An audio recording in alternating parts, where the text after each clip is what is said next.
Good morning, everybody, and welcome back to Schwab Coaching. It's our Thursday edition of Trader Talk in today's market, and I'm your host, Kevin Horner. Thank you all for joining me today. Today, we are pleased to be joined by my friend, Mr. Brett Crowther, there in the chat.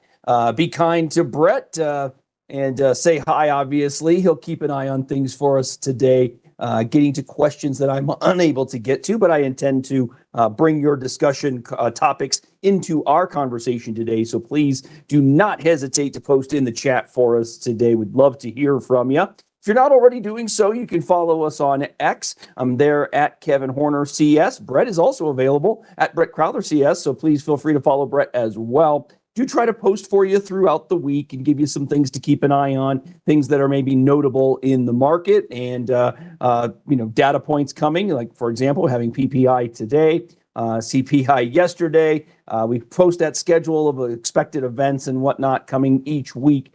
So you got plenty to get from us individually as coaches, and it's another good way to connect with us when we are not hosting segments. So please do follow us there on X. We'd love to have that follow and the back and forth with you there as well, if you'd like. So let's also kick it off with some disclosures, and then we'll move into our discussion. Obviously, a very important day as it relates to the market here. So I'll just remind you that our conversation is only for your information and your education. Of course, we do not make recommendations here. So any expression of opinion is subject to change without notice.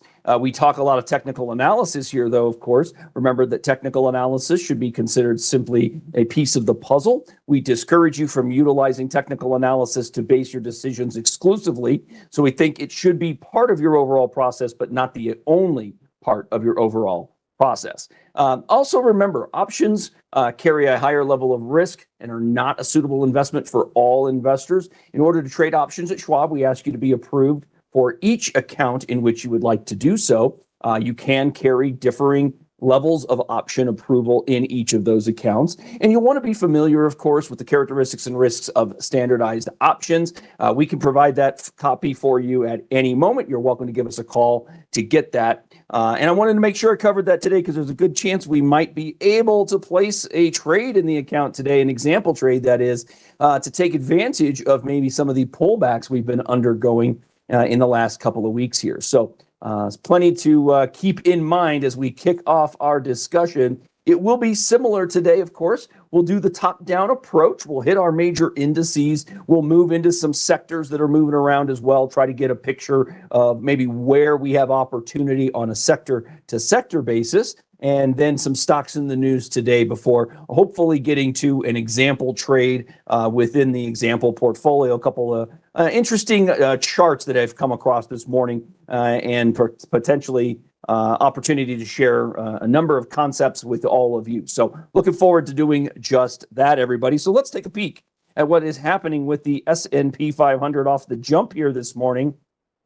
Initially, we've got about a 15-point move to the downside, 0.25% here. We are in what I think a lot of traders would say is ultimately price discovery mode, right? Trying to discern whether we have taken enough off the top in the SPX to get us to a level where we could start talking about true data points that matter, the stuff that relates to these individual companies. Are we going to be getting earnings detail that encompasses a lot of the conversation we've been hearing out of the current White House administration, which has had a very large impact, obviously, on our broad markets here in the last 3 weeks. So the hope that certainly bulls are putting together here is that we've at least found a level from which we can get a short-term bounce. As we've been discussing in this particular show this week, we've been trying to discern whether that is a short-term and potentially simply a relief bounce, or are we going to have an opportunity to just get right back into trend the way we have been for an extended period. Now, I think it's probably, if I was looking at the charts and the action we've seen of late, that the weakness is notable. And if you're trading at this point and watching the SPX, a lot of traders are probably going to be defensive in nature. And one of my commonly uttered axioms about the trading in the market in the midst of pullbacks is to think of it like driving along the road, right? When we want to step in to a market that has been selling, Well, the first thing we need to see is that selling comes to an end. And I liken it to driving along that road and realizing you may have missed your turn. You need to put it in reverse, but you don't do that before coming to a complete stop, right? We don't take it from drive, immediately jam it into reverse and hope that the transmission holds up and manages it, but rather we come to a complete stop. We allow our momentum of moving forward to stop, and then we kick it into reverse, and when we can start going the other direction. Well, in this instance, as it relates to the S&P 500, that's exactly what we're waiting for. We are still moving down the road bearishly. We have yet to come to that true reversal maneuver, and we can talk about it like that simply because we've not yet had that closing day where we've determined if we've set a low. And how do we do that? Well, frequently we talk about it from the standpoint of a closing session that is above the high price of the low day in our pullback. So to this point, we cannot even confirm that 2 days ago, Tuesday, was our low day in the pullback, because as we see it here yesterday, we closed at the number 55.99. Okay, the high here was 56.36. So we got what we need in order to have a so-called hold day is a literal close in the S&P 500 that is above 56.36. That's going to give us the visual reflection that we may have a short-term low. Now, what that does not tell us is, again, whether that is simply the relief bounce or, hey, we're getting back into trend. Yesterday, we talked a little bit about this in the sense that a relief bounce is perhaps on the table, and to what levels could we see our charts run? Well, we have that major moving average above us at the 200-day moving average level here, right around 57.40. So that presents as a pretty important one. And then, of course, we could continue to meander higher. But the truth is, along the way, if we are to get a bounce, we're going to likely take it in a stair-stepped approach. Highly unlikely that it is aggressive to the upside as the way that it has been aggressive to the downside. I think that would be a less likely scenario. So we can try to stay optimistic, try to stay positive here. But to this point, we haven't had enough visual or price action evidence to really help us out here in this current pattern, in this path that we've been making over the last 3 weeks of what I really cannot call but anything other than uncertainty. One definitive thing about the market, we know the market does not like uncertainty. The market prefers to know what is coming and not have all of these questions. The questions is what kind of leaves us with a lot of selling, because what happens emotionally, humans generally speaking, when we're uncomfortable, we tend to sell. And when you have a less clarity on the forefront of tariffs, among many, many other topics, then that lack of clarity presents as uncertainty and hence difficulty in the market. Now, the 20-day moving average is a ways off here, everybody. So I just wanted to point out where the 10-day moving average is on this, because for a lot of traders, that might be the first inkling that things are improving. Now, what got removed from my chart were my 20, 50, and 200s, but my oval remains.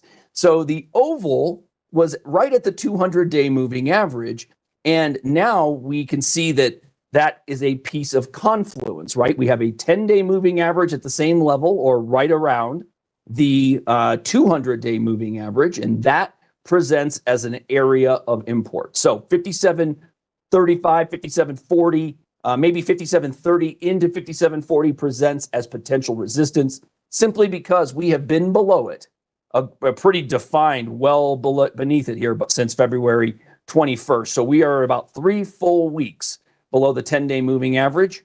Got to make note of that, everybody, okay?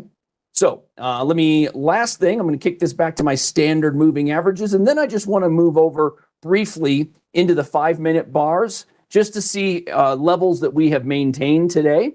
So this is a 2-day rather. Let me see if I can make an adjustment on my pivot points here, right here.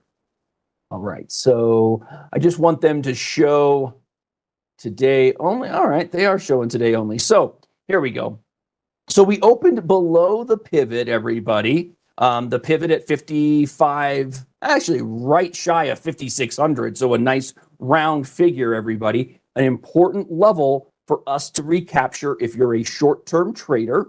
This is the equilibrium price, right? The price around which we may expect price action to move today in the S&P 500. So the fact we opened below it, not horrible, but what we want to see is the catch of it. We want to get through that purple pivot point to give us some optimism in the morning here, and we'd like to do that as quickly as possible. What we don't want to see is getting into the third, fourth, or even fifth bar beneath the pivot here at the open. Reminder, using 5-minute bars, that basically 6 bars is going to give us the first 30 minutes of trading. So if that first 30 minutes is keeping us below the pivot, it increases the probabilities of weakness in the first hour, of course. So the sooner we can get above that pivot, the more optimistic that it could leave us intraday here today.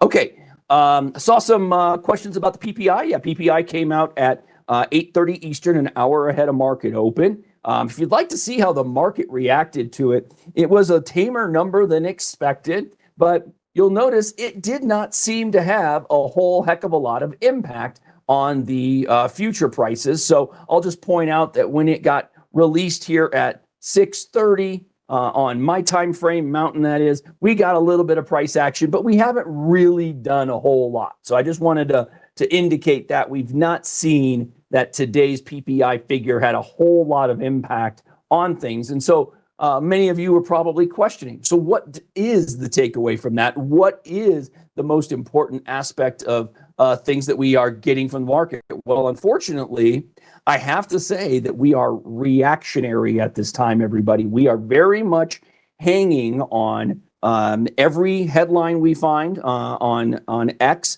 Anything relative to the tariff conversation is certainly having an impact on our markets. And earlier this week, we had that headline out of the administration suggesting that there's an opportunity for a ceasefire between Ukraine and Russia for a 30-day period. And the market took that as optimistic because it simply removed, or it attempted to remove, I should say, perhaps, one piece of uncertainty. Remember, the hardest part about, I think, this market right here is the number of uncertain details, right? So much lack of clarity across so many avenues. That's leading to this discomfort and likely a lot of the selling, right? So just a heads up as to the headline nature here.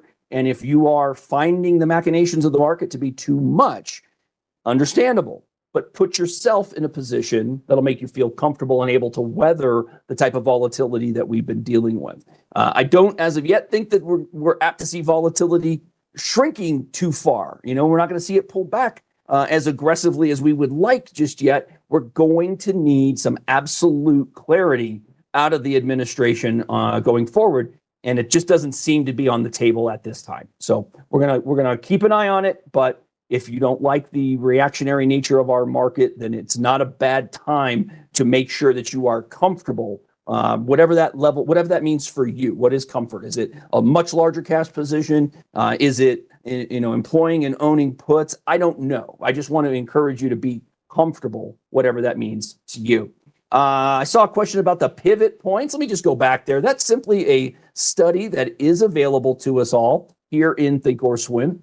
You can apply it via the beaker, of course, or the flask, take your pick. And you can locate it right here just by typing in. So pivot points, once you do double click it, get it added over here, and you can customize the criteria if you'd like. I like to play with the width of the lines just to make sure that they stand out a little better. And then I'll mention default here is to auto in terms of the values.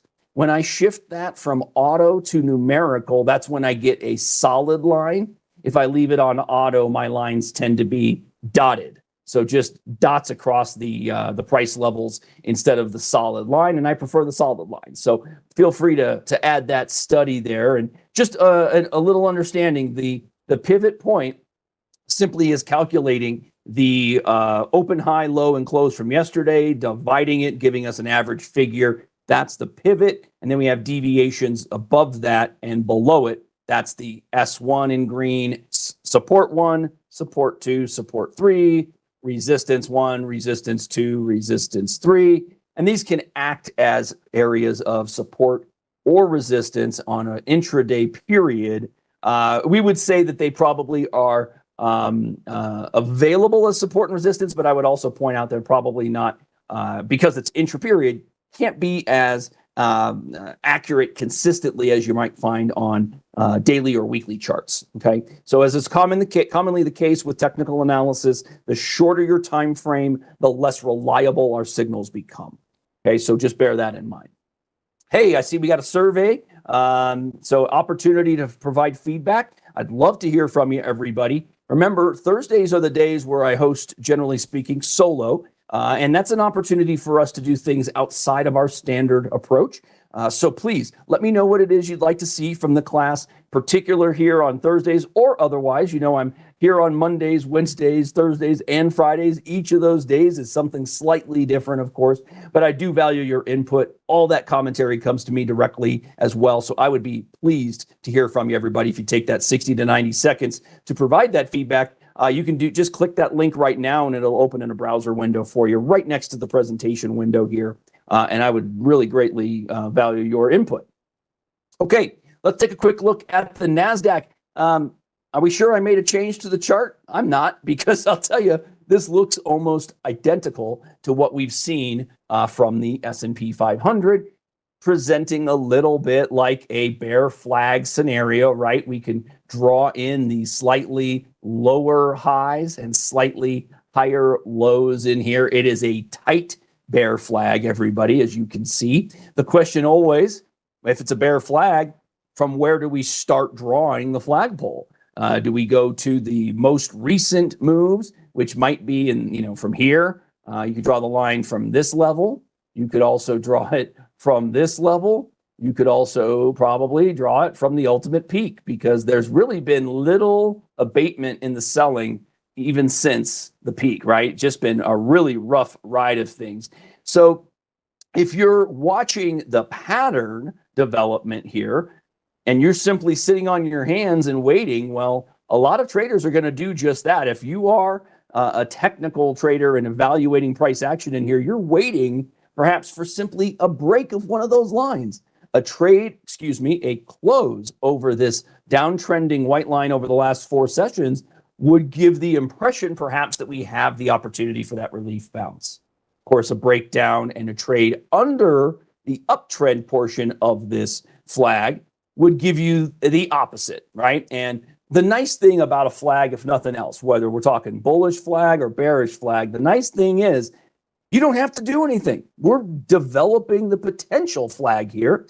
We don't have to take action until we see something develop outside of it. Now, again, I said the word closing value simply because a lot of traders are going to validate a closing price level much more so than they would an intraday price level. Can we see that evidence in the form of these tails here, both above and below closes? Absolutely. There's been a lot of that back and forth, right? We're getting good big swings throughout the day. So lean into closing valuations. Closing values will carry a little bit more importance, everybody. Okay. All right. Let us take a look at the Russell. Hey, we've got a little relative outperformance in small caps here, holding up a little better today. Not shaving the 1/4 to 0.5% that we're seeing out of the S&P and the NASDAQ at this point. But again, a real difficult look at what has been happening here. Did we find support down there at around 2,000? Perhaps. You can see we've been there before, everybody. And it has been previous support. Not a bad idea to put a line there maybe and define it as support. I like to use green when I'm developing my support levels. And you can see it's been support before. And what do we say about, historical support and resistance? The market doesn't repeat itself, but often it will rhyme. We don't know if this level will maintain, but We have evidence to suggest that the 2,000 point level has been support before. Many traders would look at it and suggest, hey, if nothing else, I've got evidence to support that it can hold and act as support. Therefore, traders might choose to deploy new money at this level in small caps, either in the collective group or perhaps individual equities within the group that could be available as well. The one thing you can say about this area is that if you put positions on here, the risk versus reward is in favor of the bull. Now, why do I say it like that? Well, let me explain when we talk risk versus reward. What could we be thinking about? Utilizing just the levels we have on this chart and the 20-day moving average in orange, let's suggest that a bullish trader simply believes, from an example standpoint, that we are going to hold support and they want to take a shot to buy a small cap index up to the point where maybe it starts to pause in the neighborhood of that 20-day moving average. Well, that value is 2146, and maybe that takes a little time. So we might draw a line at around, say, 2140 or so, just to give us something to eyeball. And if we are going to run from 2024 to 2140, well, then we have an opportunity to make about 100, 115 points, right? So very simply, if we're looking to make more than 100, well, we can afford to risk anywhere between 1/3 to even 1/4 of that profit opportunity. Now, we do this, traders do this, that is, because they want to find opportunities to be carrying trades longer than they ultimately might be comfortable. And what I mean is, by being a buyer near support, you're going to know relatively quickly whether you were right about being a buyer there or wrong about being a buyer there. Because if we were wrong, well, then a trader might choose to move on a close under the green line, right? And that risk might be about 30 points. But if you're risking 30 to make more than 100, that could be considered a proper risk versus reward scenario for many traders. So 1 to 3, even more, 1 to 4, greater than that. Why is that such a level that traders lean into? Well, the challenge with trading, of course, is recognizing that we're going to be wrong and we're going to take losses. Traders take losses. That's just the nature of the business. If you're right half the time, which I think a good trader is, right about half the time. And when I say right, I don't mean right, the trade went in their favor for a day or two. I'm talking about right half the time. It made it to its profit target or it made it to its loss target.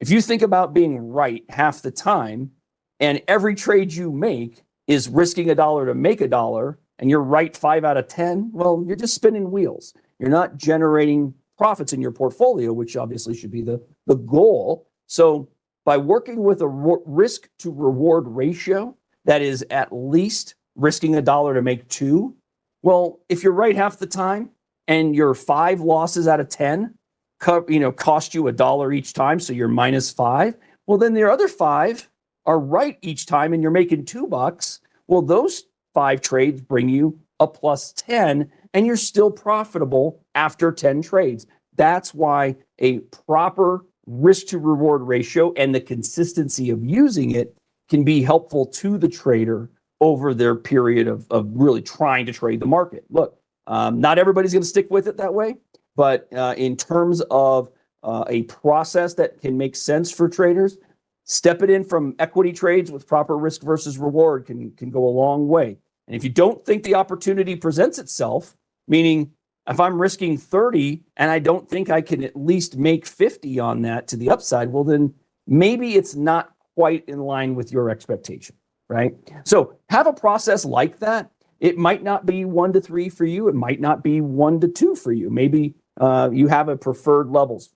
Find those levels, note those levels, try to stick with those things. All right. So there's a look at our Russell, flipped over a little bit. We're getting a little bit further weakness here as I see NASDAQ off around 1%. Let's move over and check on our semis here.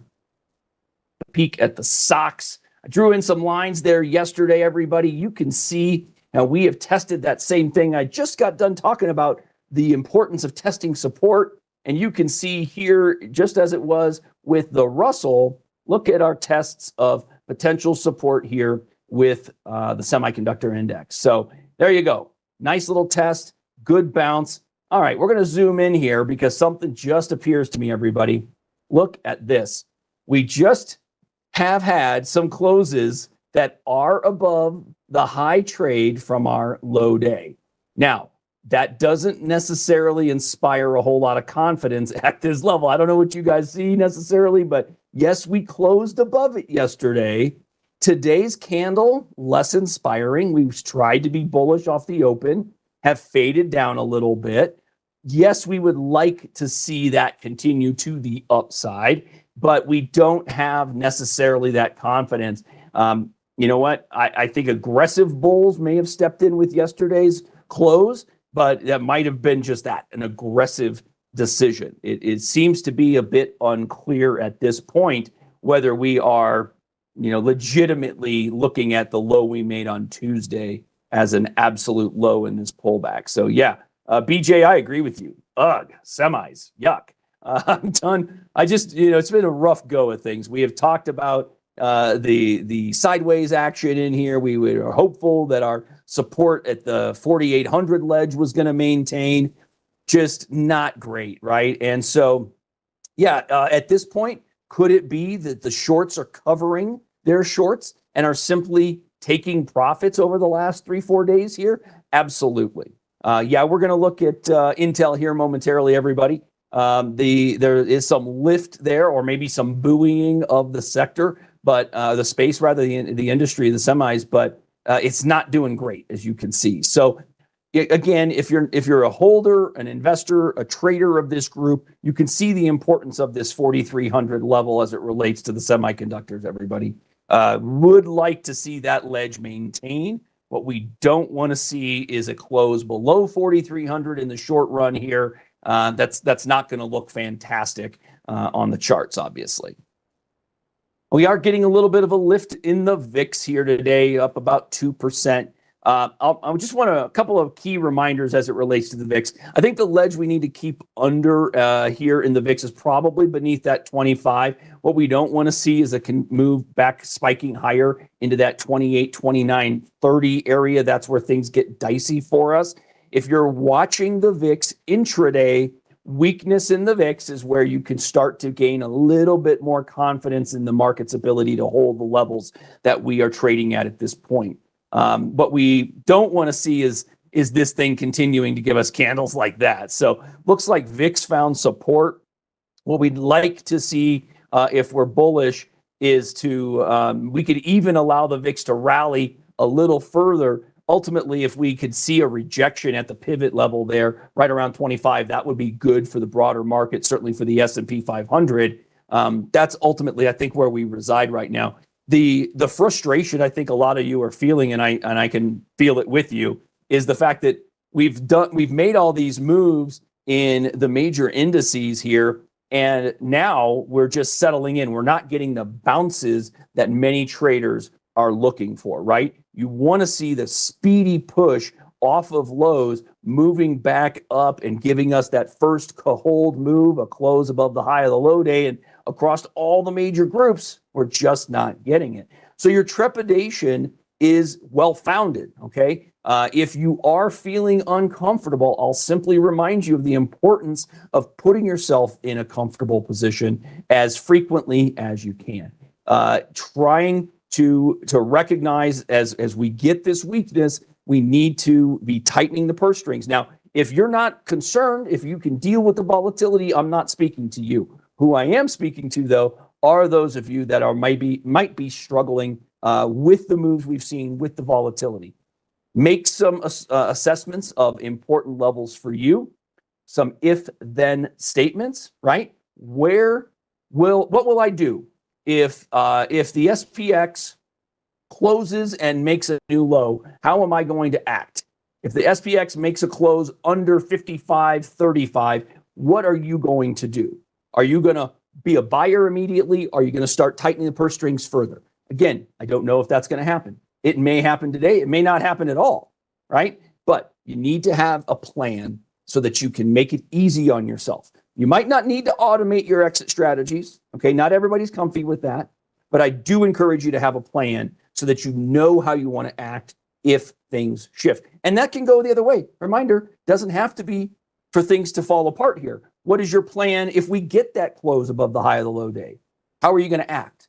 Okay, and that might not mean, hey, I'm going to be a buyer. It might mean not only am I going to be a buyer, I'm going to be a small buyer because I am timid. The market has changed a little bit. The volatility has given me reason to be more timid. And again, I'm just saying things that traders might be thinking about. Okay, this is not suggesting that's how I feel. What I want you to do is just be thoughtful. Okay, recognize that the market gives and the market takes, both. Our job is to try and protect ourselves 100% of the time. Be comfortable with what you have invested, where you have your money placed, etc. So try and do that as best you can, everybody. All right. I saw some questions and details around Intel. Let's bring Intel into the mix today. All right. So what's going on here? Well, late yesterday, we heard from Intel. They were making an update. New CEO is in place. So let me get my detailed notes here. So they announced the appointment of Lip-Bu Tan as their CEO effective on March 18. So early next week, we'll see that. According to Stifel said that the firm views his appointment as a longer-term positive, but continues to believe that Intel faces a lengthy period of transition as the company realigns with the evolving AI-centric opportunity set. The firm, Stifel that is, keeps a hold rating on Intel shares, expects real-time AI infrastructure beneficiaries such as NVIDIA to outperform as the AI opportunity continues to unfold. So I read that to say, hey, improvement for Intel here, everybody. Not necessarily a negative, though, on one of the big players in the space, that being NVIDIA. So an interesting note out of Stifel there. Wells Fargo analysts reiterated their equal weight rating with this news on Intel, price target at $25 after the naming of the new CEO. Wells Fargo states they are positive on this announcement as the company looks to reshape and accelerate the validation of its foundry strategy.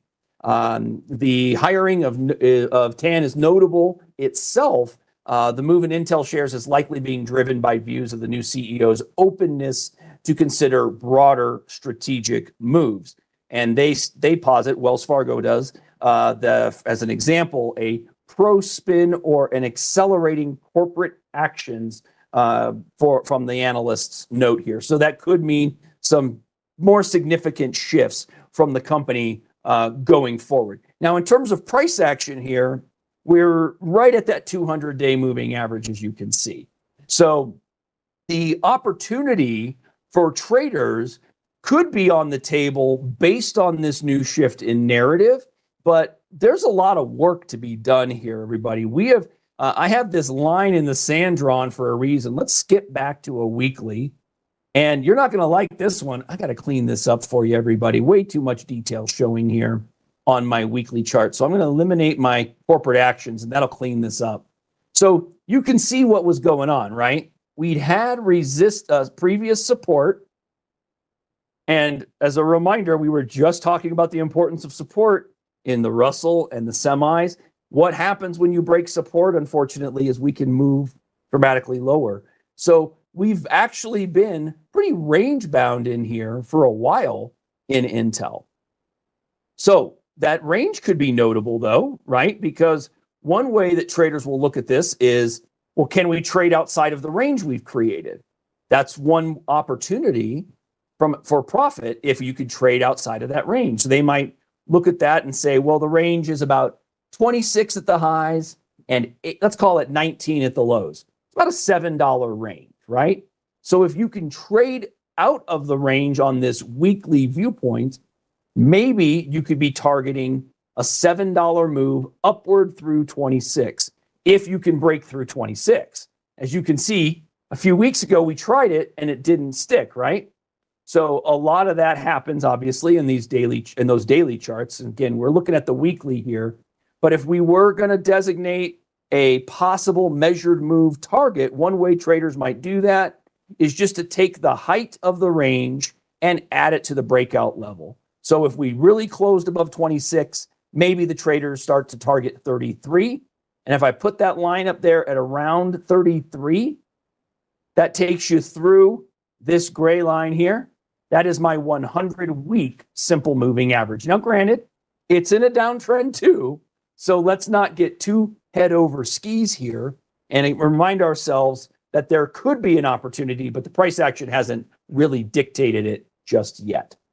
So yeah, good call, Carol. You had me beat. You got me to it before I could even get the line there. You knew it, right? To the 100-week SMA, that is, on this particular chart. So that is a possibility on a close over the 26. So how might traders look at this one right now? Well, maybe the technical conditions aren't screaming to be a buyer just yet. So at this point, the trader is perhaps doing so from a standpoint of the shift in narrative, right? I see some of you not caring about any of this, right? Right. New CEO, couldn't care less. Stocks in a downtrend, has been for a long time. The last test of the 200-day moving average didn't last. We got through it for 3 days. Day 4, we were right back below the 200 days. So maybe the so-called Horner rule could have saved you there, everybody, but it didn't matter because the stock reversed, went all the way back to the major support over the last few months here, everybody.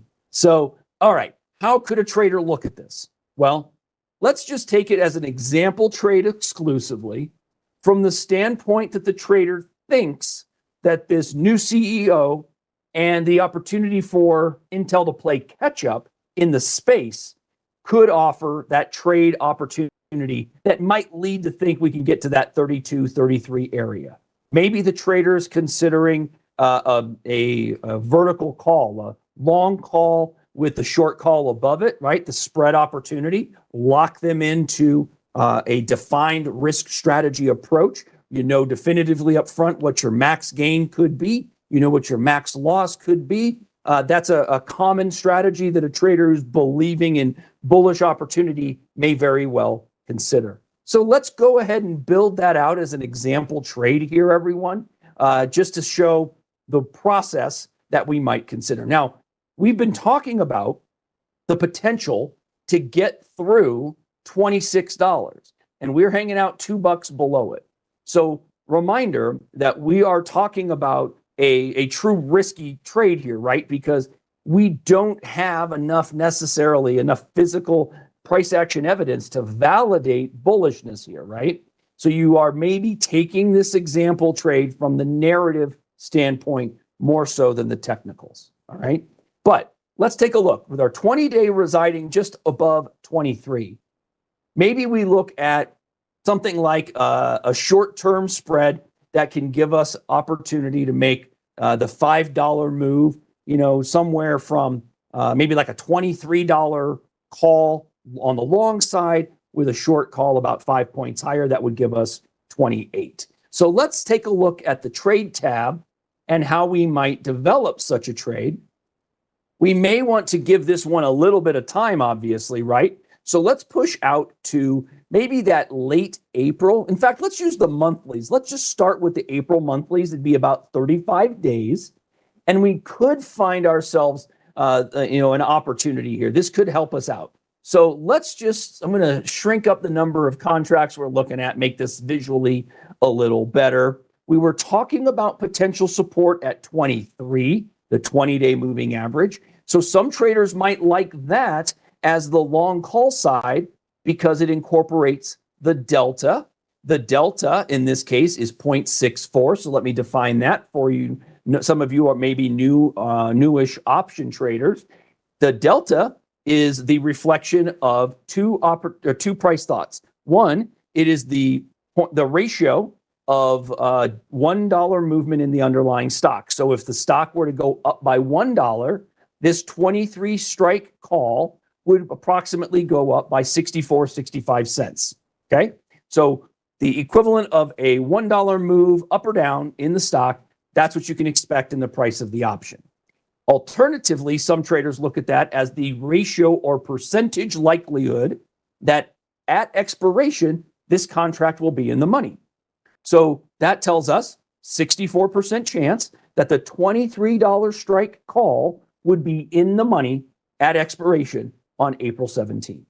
Okay. Now, some traders like that idea because they want to be owning a call contract with a greater likelihood of being in the money, because what it tells them is they might be spending $250 to buy that call, but at the same time, as long as it closes above 23, well, then there's apt to be some value remaining in the contract. So while we will know our walkaway risk factor right up front, buying a contract with a higher delta gives a greater probability of there being value remaining at the conclusion of the life of the contract. So $23 on the long side, I've just clicked the ask. If we liked the idea of selling the 28, we could hold our control button and tap the bid on the 28 call, and it populates right beneath us. So you can see I've got a long call for the April 17th, 23 strike, and then the short 28 strike. And the cost is the net of that. So that $1.70 is my outlay. And let me show you how this appears. So when we read through this, we would be breaking even over $24.73. In this trade, the max profit we could make less any fees is $327, and our max loss would not exceed the outlay we put on the table, $173. So one of the reasons traders like this process is that well-defined risk strategy. They know right up front, this is the best case scenario, this is the worst case scenario. And if I hold this to expiration, it can't be any different than those. It's going to be, I'm going to profit 327, I'm going to lose no more than 173, or I'm going to fall somewhere in the middle, and I can close that trade along the pathway whenever it works out favorably for the trader. So don't forget, even though you might carry it to expiration Friday, if it's, let's say we went upward through $28 a share quickly, well, then you're pretty close to max profit at that point. Always fine to close a position early. All right. So that's our thought process. Let's go ahead and put this one on as an example trade here, everybody. And we will keep a monitor on this moving forward. So I'll click over to my monitor page. There's my Intel. And I'm going to put this in this smaller accounts area. Just going to move that over to smaller account. There we go. And that gives me something to keep an eye on going forward. So hopefully we'll have an opportunity to talk about what amounts to a wonderful example trade in the future. We don't know how that's going to work, obviously, but we don't do a whole lot of option trades in Trader Talk. And I wanted to bring some new ideas to the table for traders here today. And I hope I did just that. Now, again, we noticed we do have that survey opportunity. Once more, would really value your input, everybody. Take a minute to provide that for me. Let me know what other things you might like to learn about in here. Let me just take a little brief run through some of the detail here.